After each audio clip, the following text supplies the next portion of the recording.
Bismillahirrahmanirrahim. Assalamualaikum warahmatullahi wabarakatuh.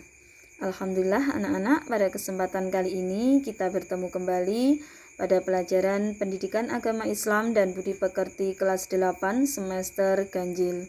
Pada kesempatan kali ini kita akan belajar bersama tentang rendah hati, hemat dan sederhana membuat hidup lebih mulia. Materi ini berkaitan dengan materi Al-Quran. Jadi anak-anak nanti juga akan belajar tentang ilmu tajwid di dalam materi tersebut.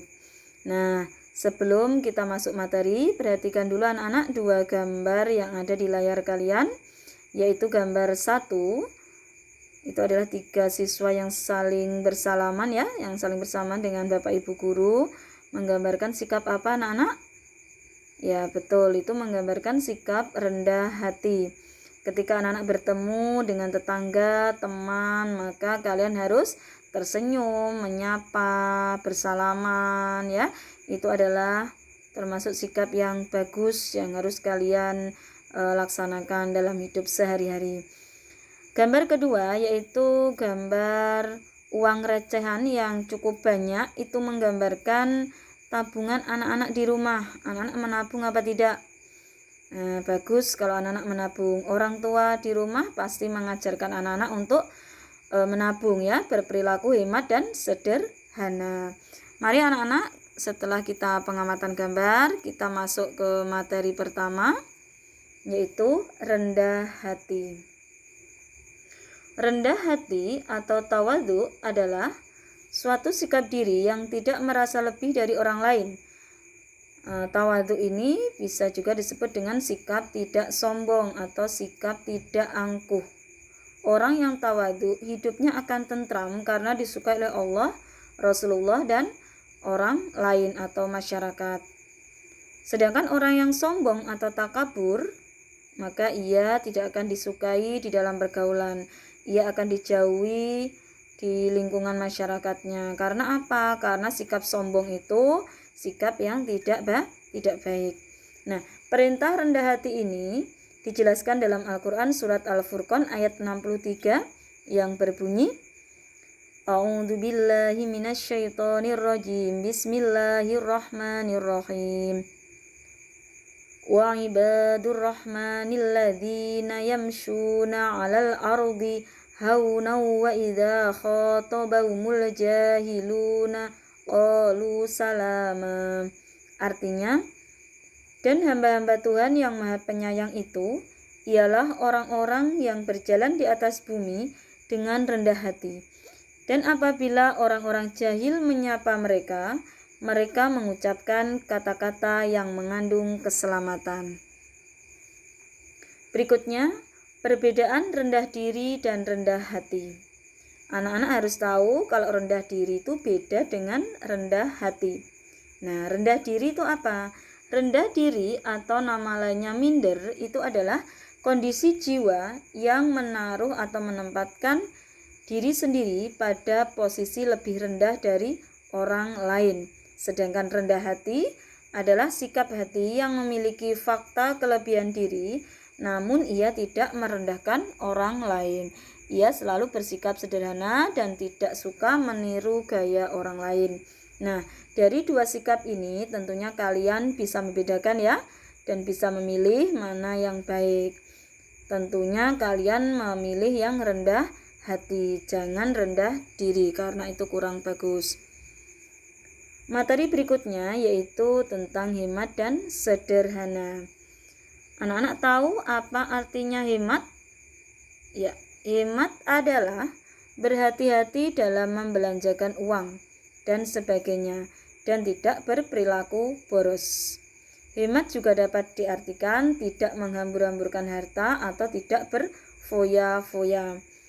Orang yang hemat tentunya hidupnya akan tenang karena ia terbiasa menjaga harta bendanya dengan baik, bisa menggunakan dalam kehidupan sehari-hari sesuai dengan kebutuhan.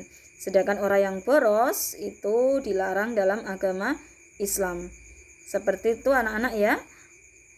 Untuk hemat dan sederhana ini tercantum dalam Quran surat Al-Isra ayat 26 dan 27. yang berbunyi A'udzubillahi minasyaitonirrajim. Bismillahirrahmanirrahim. Wa atidal qurba haqqahu wal miskina wabnas sabili wala tubadzir tabdzira. Artinya, dan berikanlah kepada keluarga-keluarga yang dekat akan haknya, kepada orang miskin dan orang yang dalam perjalanan, dan janganlah kamu menghambur-hamburkan hartamu secara boros. Sedangkan ayat 27 berbunyi Innal mubadzirina kanu ikhwanas syayatin wa kana syaitanu lirabbihi kafura. Sesungguhnya pemboros-pemboros itu adalah saudara-saudara setan, dan setan itu sangat ingkar kepada Tuhannya. Apakah makna hemat dan sederhana sesuai dengan Al-Quran surat Al-Isra ayat 26 dan 27 tersebut? Di situ dijelaskan bahwa Allah melarang kita untuk berfoya-foya atau menghambur-hamburkan harta benda kita, karena pemborosan itu adalah perbuatan setan. Sedangkan setan itu sangat ingkar kepada Allah.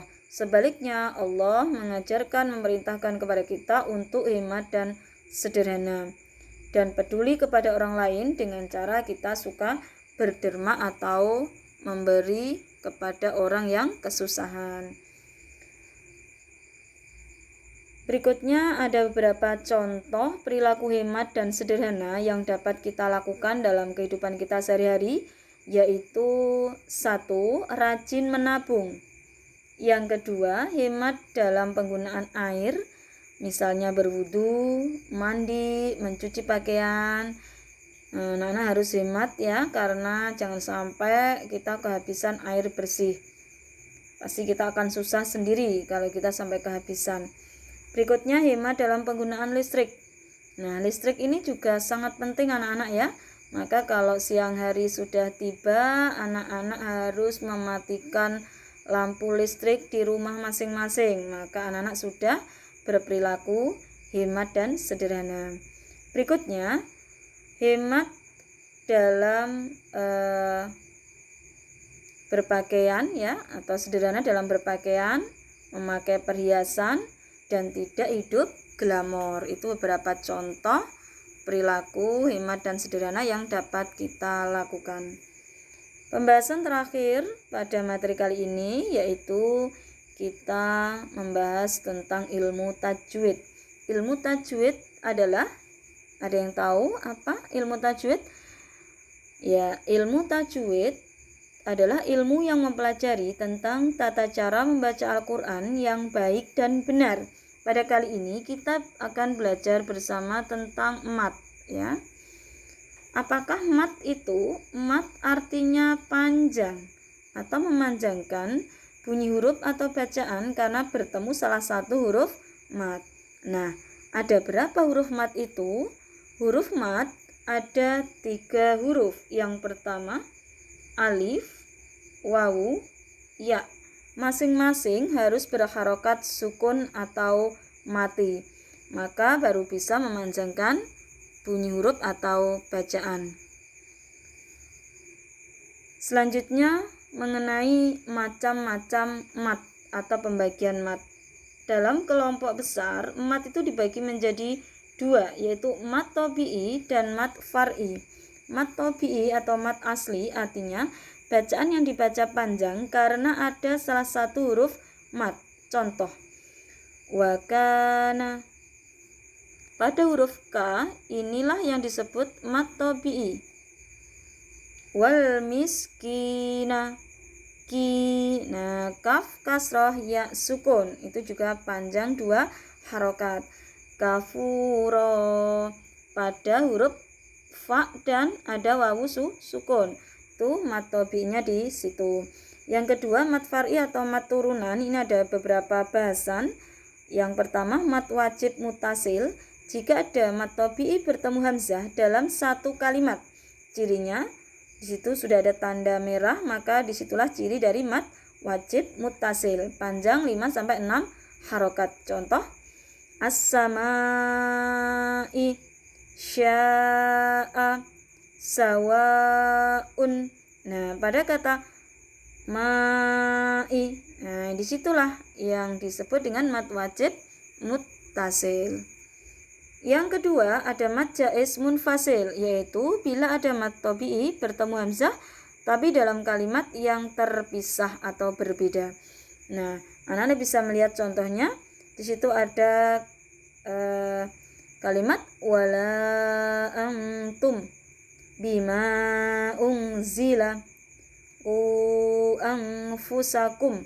Pada kata la'a, di situ ada lam alif, di belakangnya ada alif. Jadi hamzah pada mad jaiz munfasil itu ditulis dengan huruf alif, bukan huruf hamzah.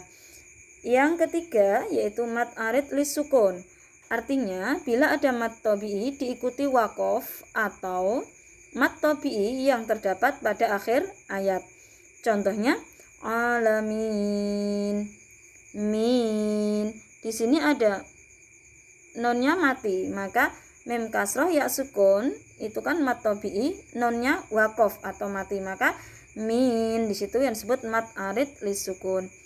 Kedua, malikin nas, pada kata nas disitulah mad arid lisukunnya.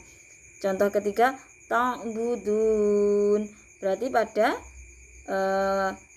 kalimat yang terakhir itu dun gitu. Mad far'i yang terakhir bahasan kita di sini adalah mad iwad, yaitu bila ada huruf yang berharokat fathah tain terletak pada akhir ayat. Contoh afwaja, dhabha, tawwaba. Sebenarnya pada akhir itu adalah harokatnya fathah tain, namun karena itu ada alif maka harus dibaca mad iwad. Jadi fathah saja panjang 2 harokat. Jadi nggak boleh jan, harus dibaca afwaja begitu. Demikian anak-anak penjelasan kita kali ini tentang ilmu tajwid, tentang rendah hati, hemat dan sederhana. Semoga anak-anak bisa memahami materi kali ini. Jangan lupa belajar, tetap semangat anak-anak ya, dan kerjakan soal-soal berikut dengan benar. Terima kasih atas perhatiannya. Saya akhiri. Wassalamualaikum warahmatullahi wabarakatuh.